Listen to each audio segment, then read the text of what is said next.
Within a generation where technological and cellular advancement are exponential, a growing population has become dependent on social media and the constant connection that this new technology brings forward. In a growing market for cellular devices with inevitable progress in cellular capabilities, items like alarm clocks, wristwatches, and landline telephones have become almost obsolete.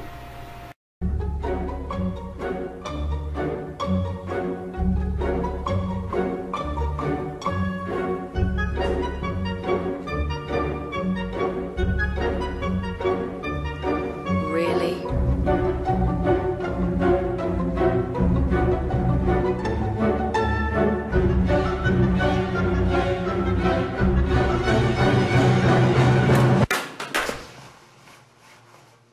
Really?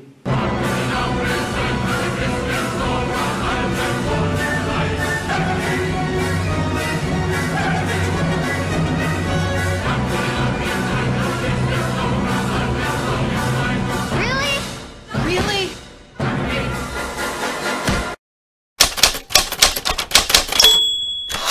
Statistically, the original intended use for cell phones, calls, and texts have dropped to the 5th and 6th most used functions.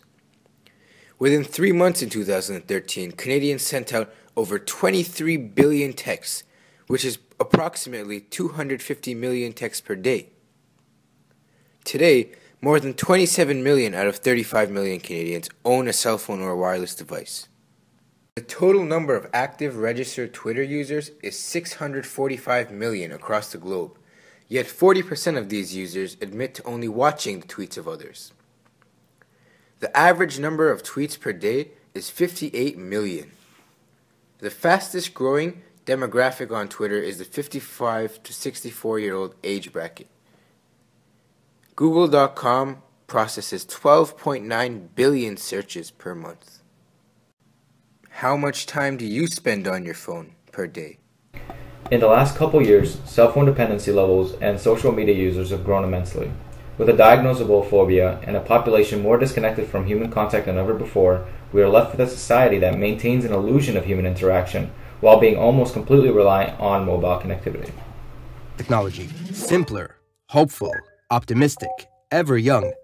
We become addicted to virtual romance, disguised by the social network which supplies an impressive platform that allows us to manage our social life most effectively. However, our fantasies about substitutions are starting to take a toll. We're collecting friends like stamps, not distincting quantity versus quality, and converting the deep meaning and intimacy of friendship with exchanging photos and chat conversations. By doing so, we're sacrificing conversation for mere connection, and so a paradoxical situation is created, in which we claim to have many friends while actually being lonely. So what's the problem? Well, future generations will have increased difficulty developing social skills. They will most likely exhibit antisocial behaviors such as the inability to hold a conversation. Overall, 58% of all smartphone users find themselves incapable of going an hour without checking their phones. 73% of teens worldwide are on social networks. 22% of these teens log into Facebook over 10 times per day. An astonishing 25% of Facebook users are now under the age of 10.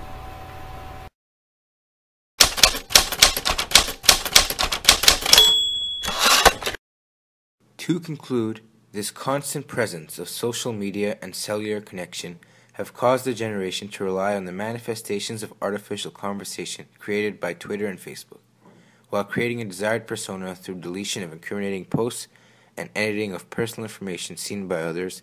The ability to do this causes teenagers to lose sight of who they truly are and replace them with an identity they have created through the many forms of social media. Does this describe you? Only we'd known that iPods would unite and overthrow the very humans they entertained. Ah! What do you want from us? Nothing. We just like whipping.